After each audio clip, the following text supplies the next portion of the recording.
ಗುರುಬ್ರಹ್ಮ ಗುರುವಿಷ್ಣು ಗುರುದೇವೋ ಮಹೇಶ್ವರ ಗುರು ಸಾಕ್ಷಾತ್ ಪರಬ್ರಹ್ಮ ತಸ್ಮೈ ಶ್ರೀ ಗುರುವೇ ನಮಃ. ಸಮಸ್ತ ಗುರುಮಾರ್ಗವಾಹಿನಿ ವೀಕ್ಷಕರಿಗೆ 2026 ಜುಲೈ ತಿಂಗಳು ಮತ್ತು ಭಚಕ್ರದ ಕೊನೆಯ ರಾಶಿಯಾದಂಥ ಮೀನರಾಶಿ ಬಗ್ಗೆ ತಿಳಿಸುವಂಥ ಪ್ರಯತ್ನ ಮಾಡ್ತಾ ಇದ್ದೀನಿ. ಈ ಜುಲೈ ತಿಂಗಳಲ್ಲಿ ಈ ಮೀನರಾಶಿಯವರಿಗೆ ಯಾವ ರೀತಿಯ ಫಲ ಸಿಗುತ್ತೆ ಅನ್ನುವಂಥದ್ರ ಬಗ್ಗೆ. ಈ ಮೀನರಾಶಿಯವರು ಸದಾ ಪ್ರಸನ್ನಚಿತ್ತರಾಗಿರಬೇಕು ಅಂತ ಪ್ರಯತ್ನ ಪಡ್ತಾರೆ. ಆದರೆ ಶನೀಶ್ವರನ ಅವಕೃಪೆ ಈ ಜಾತಕಕ್ಕಿದೆ. ಆದರೂ ಕೂಡ ಗುರು ಮಾತ್ರ ಈ ರಾಶಿಗೆ ನೇರವಾದ 9ನೇ ದೃಷ್ಟಿ ಹಾಕ್ತಕ್ಕಂಥ ಪ್ರಯತ್ನ ಆಗಿರೋದ್ರಿಂದ ಇಲ್ಲಿ ನವಪಂಚಕ ಯೋಗ ಅನ್ನುವಂಥದ್ದು ಕೂಡ ಈ ಶನಿ ಮತ್ತು ಗುರುವಿನಲ್ಲಿ ಕಾಣ್ತಾ ಇದೆ. ಈ ಯೋಗದಿಂದ ನಿಮಗೆ ಬಂದಂಥ ಕಷ್ಟಗಳು ಮತ್ತು ಕಾರ್ಪಣ್ಯಗಳು, ಇಲ್ಲಿವರೆಗೆ ಅನುಭವಿಸಿದ ನಕಾರಾತ್ಮಕ ತೊಂದರೆಗಳನ್ನು ಈ ಮಾಸದಲ್ಲಿ ಬಹುತೇಕವಾಗಿ ಕಡಿಮೆ ಆಗುವಂಥ ಸೂಚನೆ ಇದೆ. ಆದರೆ 12ನೇ ಭಾವದಲ್ಲಿರ್ತಕ್ಕಂಥ ರಾಹು ಕೂಡ ತುಂಬ ಪ್ರಬಲವಾದಂಥ ಫಲವನ್ನು ಕೊಡ್ತಾನೆ, ಧನವನ್ನು ಕೊಡ್ತಾನೆ. ಅಥವಾ ಶೇರ್ ಮಾರ್ಕೆಟ್ ಇರ್ಬೋದು, ಅಥವಾ ಬೇರೆ ಬೇರೆ ಬಿಸ್ನೆಸ್ಗಳಲ್ಲಿರ್ತಕ್ಕಂಥವ್ರಿಗೆ ಉತ್ತಮವಾದ ಫಲ ಕೊಡ್ತಾನೆ. ಜೊತೆಗೆ ನಿಮ್ಮ ಆರ್ಥಿಕ ಸಮೃದ್ಧಿ, ಅಂದರೆ ಈ ರಾಹು ಅನ್ನುವಂತಕ್ಕಂಥ ಗ್ರಹ ಹೇಗಿರುತ್ತೆ ಅಂದರೆ, ಕೊಡಬೇಕು ಅಂತ ಬಂದಾಗ ಅವನು ಒಂದೇ ಕ್ಷಣದಲ್ಲಿ ಕೋಟ್ಯಾಧಿಪತಿ ಮಾಡತಕ್ಕಂಥದ್ದು ಇರುತ್ತೆ. ಅಂದರೆ ಆಕಸ್ಮಿಕ ಧನಲಾಭವನ್ನು ಸಹ ತಲುಪಿಸುವಂಥ ಪ್ರಯತ್ನ ಮಾಡ್ತಾನೆ ಅಂತಕ್ಕಂಥದ್ದಾಗುತ್ತೆ.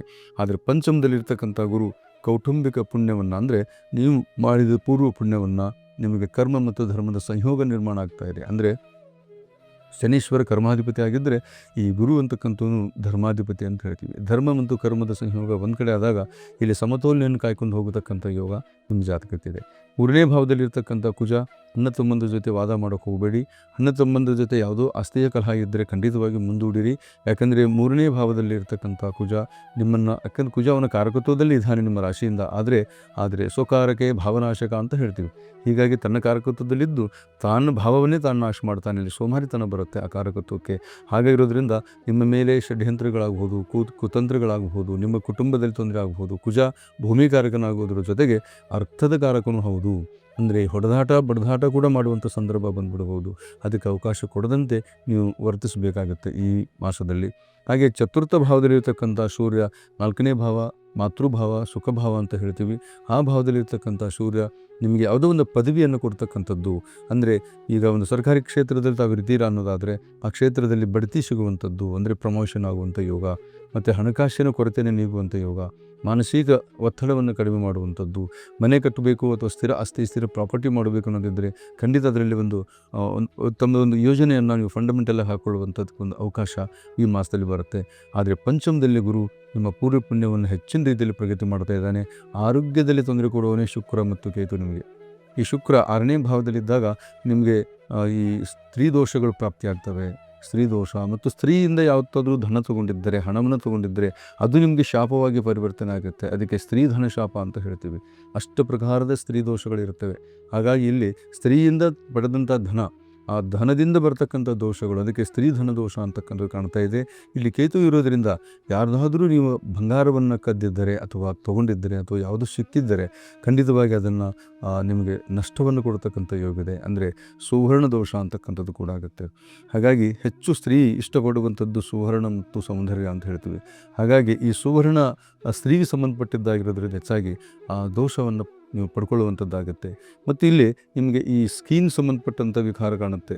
ಸ್ಕಿನ್ ಅಂದರೆ ನಿಮಗೆ ಈ ಚರ್ಮಕ್ಕೆ ಸಂಬಂಧಪಟ್ಟಂಥ ವ್ಯಾಧಿ, ಸೋರಿಯಾಸಿಸ್ ಸಿಸ್ಟಮ್, ಇದೆಲ್ಲ ಸ್ವಲ್ಪ ಆಗುವಂಥ ಯೋಗ ಕಾಣುತ್ತೆ. ಮತ್ತು ಈ ಮೈಗ್ರೇನ್ ಅಂತಕ್ಕಂಥದ್ದಾಗುತ್ತೆ ನರಗಳ ಕೊರತೆಯಿಂದಾಗಿ. ಯಾಕಂದರೆ ನರದಲ್ಲಿ ದೋಷ ಬರುತ್ತೆ, ಇದು ನಿಮಗೆ ಆಗುವಂಥದ್ದು. ಆದರೆ ಯಾರು ವ್ಯಾಪಾರಗಳನ್ನು, ಅಂದರೆ ಈ ಬಟ್ಟೆಗೆ ಸಂಬಂಧಪಟ್ಟ ವ್ಯಾಪಾರ ಮಾಡುವಂಥದ್ದು, ಗಾರ್ಮೆಂಟ್ಸ್ ಬಿಸ್ನೆಸ್ ಮಾಡ್ತಕ್ಕಂಥವ್ರು ಇಲ್ಲಿ ಸ್ವಲ್ಪ ನಷ್ಟವನ್ನು ಅನುಭವಿಸ್ತಾರೆ. ಅದರಲ್ಲಿ ಸ್ತ್ರೀಯರಿಂದ ನಷ್ಟವನ್ನು ಅನುಭವಿಸ್ತಾರೆ. ಯಾಕಂದರೆ ಹೆಚ್ಚಾಗಿ ಇವಾಗ ಆ ಸ್ತ್ರೀಯರೇ ಕೆಲಸ ಮಾಡುವಂಥದ್ದಾಗುತ್ತೆ ಈ ಗಾರ್ಮೆಂಟ್ಸ್ ಕ್ಷೇತ್ರದಲ್ಲಿ. ಹಾಗಾಗಿ ಅಂಥವರಿಂದ ಆ ಕ್ಷೇತ್ರಕ್ಕೆ ಅಥವಾ ಅವರ ಉದ್ಯೋಗಕ್ಕೆ ಸ್ವಲ್ಪ ಕಲಂಕ, ವಿಘ್ನಗಳು ಬರುವಂಥ ಸೂಚನೆ ಕೂಡ ಈ ಜಾತಕಕ್ಕೆ, ಅಂದರೆ ಈ ಮೀನರಾಶಿಯವರಿಗೆ ಕಾಣತಕ್ಕಂಥ ಸೂಚನೆ ಇದೆ. ಆದರೆ ಶನೀಶ್ವರನ ಯೋಗ 7 ವರ್ಷದ ಶನಿ ಪ್ರಭಾವ ಅಷ್ಟೊಂದು ನಿಮಗೆ ನಷ್ಟ ಮಾಡಲ್ಲ ಈ ವರ್ಷ. ಗುರು ಪ್ರಬಲನಾಗಿರ್ತಾನೆ. ಹಾಗಾಗಿ ಪಂಚಮದಲ್ಲಿರ್ತಕ್ಕಂಥ ಗುರು ಶನಿಯ ಪ್ರಭಾವ ಅಲ್ಲಿ ಕಡಿಮೆ ಮಾಡಿಸುವಂಥ ಪ್ರಯತ್ನ ಮಾಡ್ತಾನೆ. 12ರಲ್ಲಿರುವಂಥ ರಾಹು ಆಕಸ್ಮಿಕ ಧನಲಾಭದ ಯೋಗವನ್ನು ಕೊಡ್ತಾನೆ. ಆದರೆ ನಿಮಗೆ ಭಾಗ್ಯ ಬಂದಾಗ ಬುದ್ಧಿ ಕಳ್ಕೊಂಡ್ರೆ ಅದಕ್ಕೆ ಯಾರೇನೂ ಮಾಡೋಕ್ಕಾಗಲ್ಲ. ಆದರೆ ಬುದ್ಧಿ ಮತ್ತು ಭಾಗ್ಯದ ಜೊತೆಗೆ ಪರಸ್ಪರ ಹೊಂದಾಣಿಕೆ ಇದ್ದಾಗ ಮಾತ್ರ ಈ ರಾಶಿಯವರು ಈ ಮಾಸದಲ್ಲಿ ಉತ್ತಮ ಫಲಿತಾಂಶವನ್ನು ಕಾಣುವಂಥ ಯೋಗ ಇದೆ. ಆದರೆ ಪರಿಹಾರ ಮಾತ್ರ ನಿಮಗೆ ತಿಳಿಸುವಂಥದ್ದಿಷ್ಟೇ. ಶುಕ್ರನಿಗೆ ಸಂಬಂಧಪಟ್ಟಂಥ ಪೂಜೆ ವಿಧಾನಗಳನ್ನು ಮಾಡಿಸುವಂಥದ್ದು, ಶುಕ್ರ ಧಾನ್ಯವನ್ನು, ಶುಕ್ರ ವಸ್ತ್ರಗಳನ್ನು, ಶುಕ್ರ ಲೋಹಗಳನ್ನು ನೀವು ಪಂಡಿತರಿಂದ ತಿಳಿದುಕೊಂಡು ಅದನ್ನು ಸರಿಯಾದ ರೀತಿಯಲ್ಲಿ ಶುಕ್ರನಿಗೆ ಸಂತೋಷಪಡಿಸುವಂಥ ಪ್ರಯತ್ನ ಮಾಡಿ. ಜೊತೆಗೆ ಗರಿಕೆಯನ್ನು ಮಂಗಳವಾರ ದಿವಸ ಗರಿಕೆಯನ್ನು ಕೇತುವಿಗೆ ಅರ್ಪಿಸೋದ್ರಿಂದ ಮತ್ತು ಗಣಪತಿಯ ದೇವಸ್ಥಾನದಲ್ಲಿ ಹೋಗಿ ಗರಿಕೆಯನ್ನು ತಲುಪಿಸೋದ್ರಿಂದ ಖಂಡಿತವಾಗಿ ನಿಮ್ಮಲ್ಲಿರ್ತಕ್ಕಂಥ ನಕಾರಾತ್ಮಕ ದೋಷ ಕಡಿಮೆ ಆಗುತ್ತೆ ಅಂತ ಹೇಳ್ಬೋದು.